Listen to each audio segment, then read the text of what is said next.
So who are Namos? So a lot of you probably do or don't know who Namos are, but we're an Oracle Gold partner.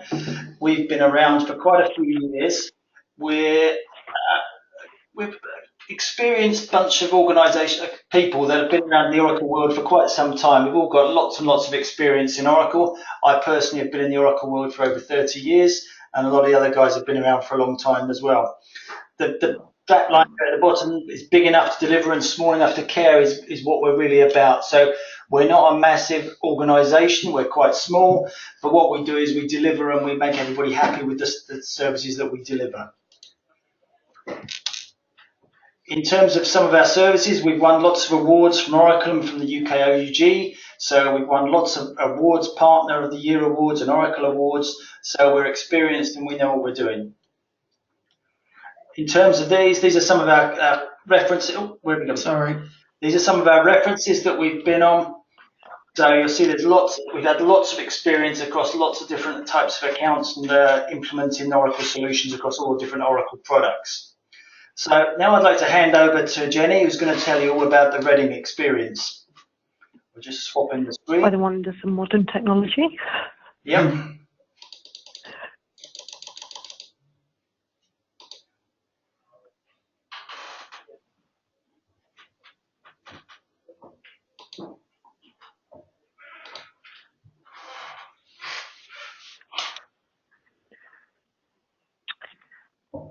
Just bring that into full screen. There we go. So, whilst Namos may be around for quite a while, Reading can outdo them somewhat. The County Borough of Reading was formed in 1888, so I think we just about got you nailed there. So we're a local authority based in Berkshire, and as a unitary authority, we do everything. It's the total cradle to grave services. So if you've got your potholes, your bins haven't been collected, the street lights out, or the kids' school isn't quite up to scratch, we're the people that you come to in Reading. And we went live on Fusion Financials in August 2014. We went on R7, and we were the first UK cloud implementation. So it was quite unusual for us to be at that bleeding edge of technology. So like many people, we were in a position of, well, what do we do? Why would we want to move to cloud? When we were going through the decisions, we were running on 11.5.10, and as you probably know, support was ending, so we had to make a decision: were we going to go to Fusion, or were we going to go to EBS release 12? Our corporate policy has been to move anything we can to the cloud, as it gives us more flexibility and it was a lot cheaper on the whole. So we went down the Fusion line because that was going to be fitting in better with our corporate policies than anything else could do. When we looked into the pricing of an on-site R12 EBIS, it was going to be prohibitively expensive. So we've now been live since 2014, and during that time, it's been a challenge, but good. So in November 2016, we had to go through the procurement process, and again, that was for 2 years. So we keep doing it in 2-year blocks via G Cloud. So I don't know how many of you are public sector people, but in the UK, it's corporate procurement set up through the UK government that we can just, almost like a catalogue, where we can just purchase the services we want through there that have gone through the correct procurement processes. So we're doing this in 2-year blocks through that, because at the time that was the longest that we could do a renewal for. We get a dedicated renewals manager, or as I prefer to call him, Clive, to help with the process, and he guides you through. He helps on the Oracle side, trying to push any tweaks that we want to make to the contract through, and explaining why Oracle are being difficult and won't make any changes. And for us, we just purchase the licenses we need for the product that we want. So we have quite a small footprint. So that does make the legal side fairly straightforward. We can get the procurement through using G Cloud in a couple of months. It's done, dusted, and out the door. So it isn't all plain sailing. Some of the clouds are grey rather than white clouds. As I said, we were first in the UK to make the leap, and there was a lack of experience and expertise on our side and our implementation partners. So we did have Oracle Consulting on site to do this work. And the people that we had only done the training course 2 weeks before coming on site. So we were the first that they did. So some of the design decisions I think we made at that point weren't necessarily the right ones. We're paying some of the price for that now, but we're aware of what those issues are, and it's something we can now challenge. When Oracle call a Fusion implementation, a rapid implementation, they mean it. We were done, dusted, and out the door in less than 10 months. So the initial decisions were being made in November 2013. We were initially aiming to go live in April 2014, but the project slipped and we eventually went mid-August that year. But still, to be done in 10 months to get a completely new system up and running and all the users trained up was quite good going.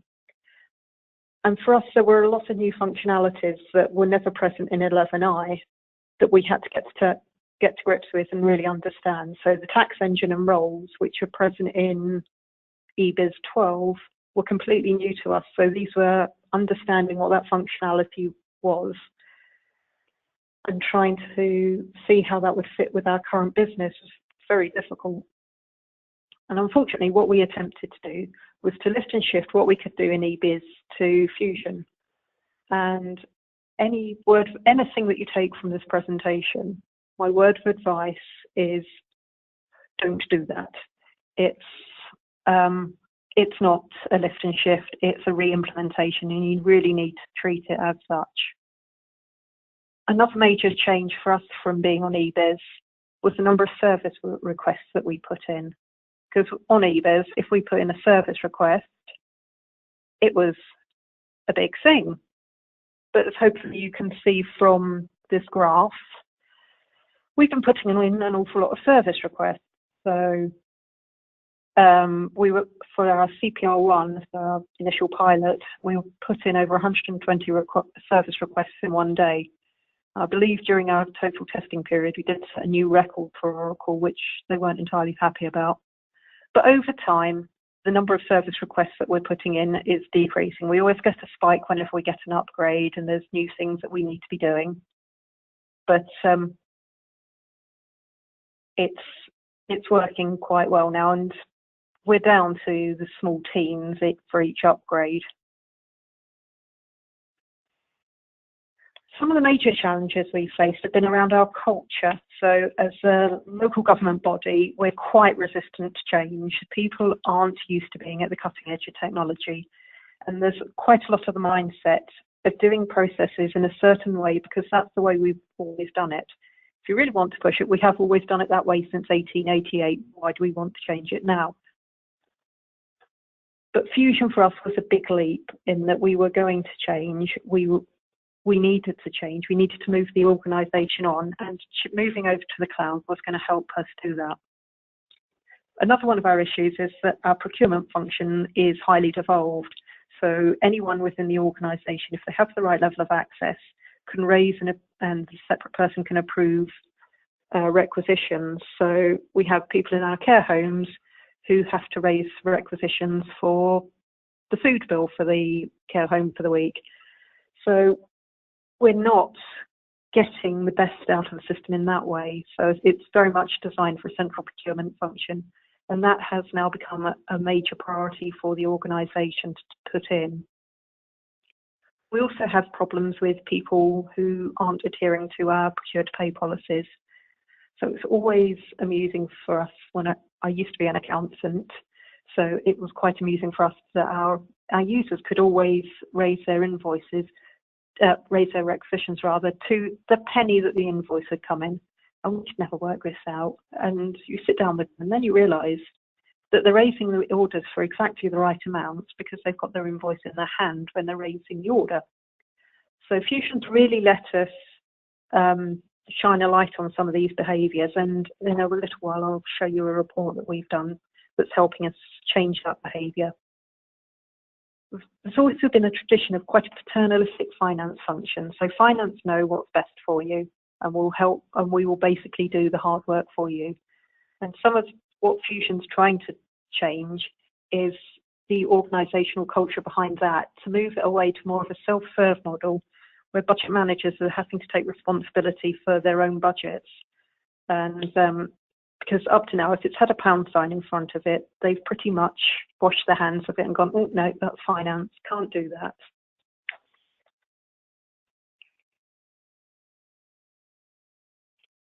So in 2014, Oracle learned a hard lesson about how you install a cloud setup. It was very much an old-fashioned dump and run implementation. So Oracle were on site, pressed the buttons, made it all work, and then ran away and left us to manage it. But Oracle have learned from that being on the cloud means that they need to build a longer-term relationship with the customer. So that led to they have recognised that there was a problem, and they have led to an overhaul of their processes. So you do now get an implementation success manager, and they help with the cultural and business process changes that come through the implementation of Fusion. They lead workshops and they challenge business processes that don't conform to Oracle's best practice. So nowadays you should have a much smoother run at Fusion than we did. We had to do all of that ourselves, and it was quite difficult. Once you are implemented, you get a customer success manager, or Karen, as I like to call her. And we have regular meetings to discuss how Oracle are doing, what my plans are, what Oracle's plans are, and how we can work together to best manage that.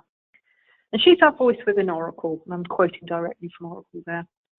She champions our issues for us, and she uses the contacts within Oracle that she has to try and push to resolve any SRs that we have that's problems, to get any new functionality pushed through that's going to help us, and basically just be the corporate face of Oracle for us. If I have a problem, Karen's the first person that I phone to say that we have that issue. And she's very good at doing the internal escalation. So why should you go to cloud? Well, our overall aim was to do things quicker, smarter and cheaper. We don't have much money as a local government organisation. We don't have many staff anymore, so we have to change how we're doing things. Cloud has allowed us to do that. It's also allowed us to go on an incremental implementation. So we started with quite a small footprint with our main procurement, accounts payable, general ledger and cash modules. So these were replicating our old e-business suite functionality. And since then, as we've identified the business case for new functionality, we've been able to get the additional licenses to do that. So at the moment, we're putting in the invoice imaging functionality and supplier portal to try and help our accounts payable system team work a bit more smoothly. And we're also having some initial discussions about whether moving accounts receivable over to Fusion may actually be more beneficial for us. At the moment, our accounts receivable function is held within a system that can best be described as botched together to do something it shouldn't ever be doing. And it really doesn't work very well. So I'm of the opinion that moving accounts receivable into Fusion would make the whole setup a lot more joined up and better able to manage our debt position. So, as I said, our Procuretopay function is a bit dysfunctional. This report was one that I've written that helped to majorly change the organisation's behaviour. So at the start, about a year ago, around about 2/3 of our purchase orders were raised correctly. So the purchase order was placed before the invoice was received. Now we're down to about 20% not adhering to our policies. And this report that you can see on the screen is going every single month to our corporate management team. And it's flagging the areas where people aren't complying. And because it's a fact out of the system, there's no room for people to hide. They can't come up with excuses as to why they weren't raising their orders. And there are now repercussions. So if people are repeatedly not following procedures, eventually they get their access taken away. And it's quite refreshing to be able to see that there is a new way of shining light onto some of our users' behaviours, and that is actually being taken seriously by management and actioned. We've also set up a process whereby our month-end reports are sent out automatically to budget managers.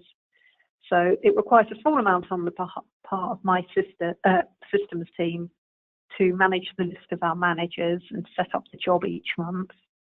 But then it will save 8 days worth of time from finance in manual work that we used to do beforehand. So prior to this being set up, people would have to manually go into the system, run reports for managers, reformat them and email them out. So we've cut all that work out. So the report runs at around 11 o'clock on the first business day of the month and will be in managers' inboxes almost immediately. We also now integrate fully with Oracle Planning and Budgetary Cloud Service. So that used to be 2 separate systems, but now they do talk to each other. The problem we found with Fusion was that budgets are just held as a value. There's no audit trail, it is just number. Whereas in e-business suite, it was a proper journal which had a full history behind it. So we used PBCS as our budgeting and forecasting tool and do all of our environments and other budget movements within that system. Before last year, we used to have to download from PBCS into Excel, then manually upload it back into Fusion in order to be able to get the budgets between the two. So that was taking a member of my staff 2 days a month to do. Now with the integration link set up, we can schedule that to run automatically. And it goes in both directions too. So that budgets load from PBCS into Fusion and actuals come from Fusion back into PBCS. So we can do a lot more data modeling now. And this also has full drill through capabilities in both systems. My lessons learned, or do as I say, not as I did. You really do need to understand Oracle's best practice and also your own current business practices. And you need to really get under why your business practices aren't going the same way as Oracle's business practice. If you're going to vary your business practice from best practice, we will need workarounds. And that's going to immediately create your future pain points. So do you want that? And you really, really have to challenge if you are going away from best practice. I say it's why? You have to really nail down and understand the implications of not doing that. That's one thing we didn't do. And we do now have problems because we tried to lift and shift. Fusion isn't an upgrade of e-business suite. Even if people say it is to get around various procurement problems, you really do need to treat it as a new implementation. It isn't a lift and shift, and you really have to understand every single design decision you make. It almost goes without saying that you need to get senior management buy-in for the project. They're going to need to help you to lead the organisational and cultural change, especially if business processes need to be changed. And they really have to lead from the top, or else if they're not buying in, nobody else will. You need to consider the cultural change of the impact on your organisation. So we are resistant to change, and I don't think that was necessarily taken fully into account when we were doing our implementation. About for someone that is fairly tech savvy, it was felt very, very minor change. But for Margaret, who worked in the care home, a new screen, a slightly different process was enough to throw her. So it's to bring these people along with you is a vital part of the journey. You also need to consider what your footprint is. Do you want to do as we did and start as a more incremental approach? So starting off with your core modules and working up as and when new functionality would be of impact? Or do you want to go for everything now because you need it now?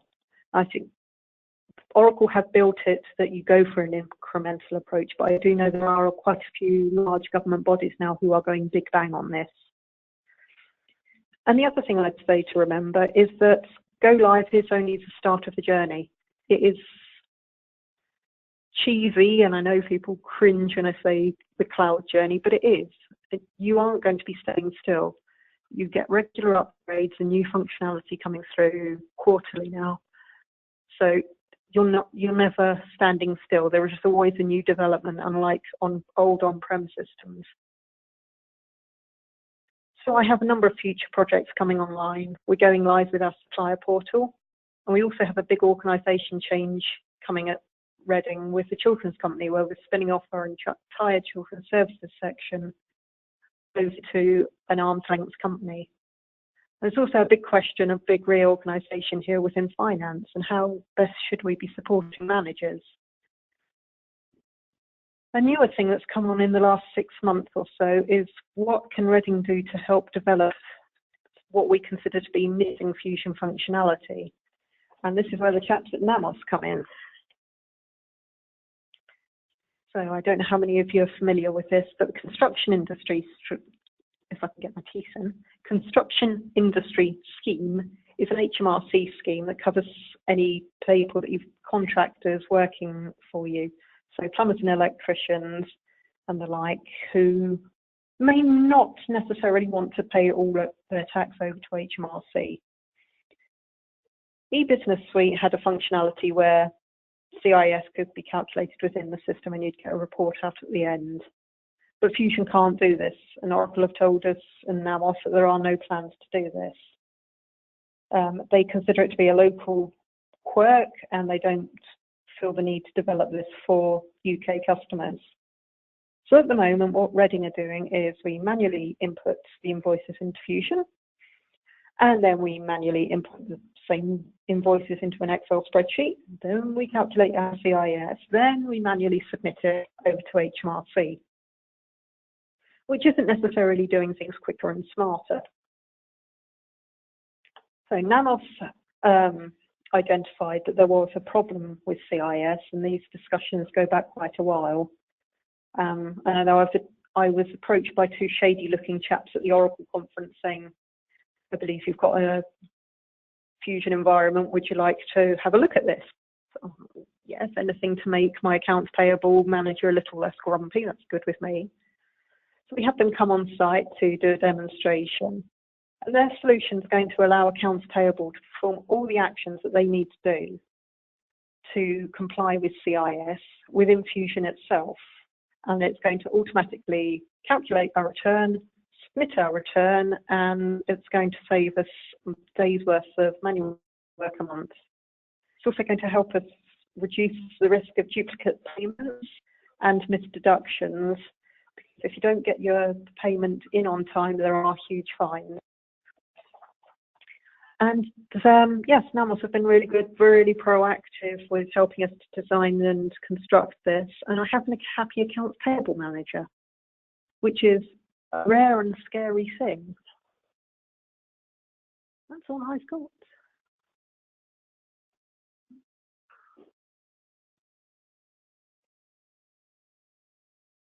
Stunned silence. Hiya, okay, thanks for that. Any questions from anybody? I think I'm going to take you all off mute now and so you can all ask questions.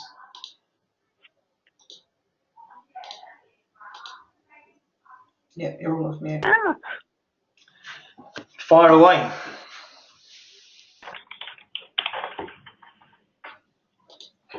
So,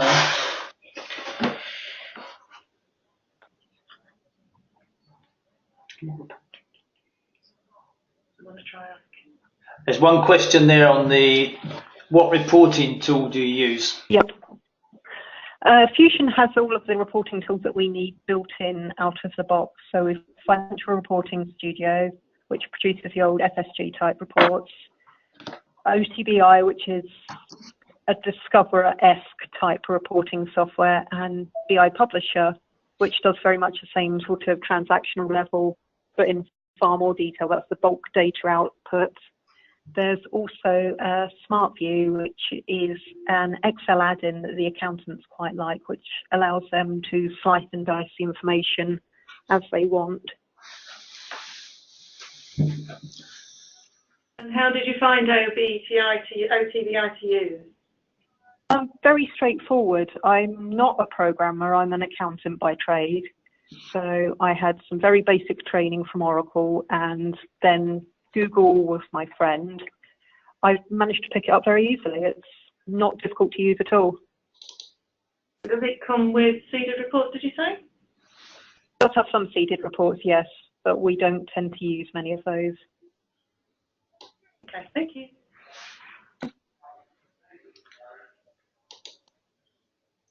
Any more questions? You can enter them in the chat box there if you don't want to speak out loud.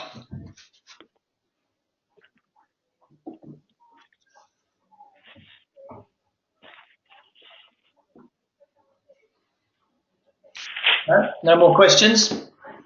Okay. If anyone's got any queries, then I'm happy to answer anything that's emailed to me. Okay, yeah. Well, you'll get our email addresses when we send out the presentation, so you can feel free to send your questions in then. Okay. Well, thank you very much for doing the presentation, Jenny. Really good. Okay. Thank you very much, everybody, for attending. If you need any more information, just let me know. Thank you very much. Okay. Have a good day. Thank you. Bye.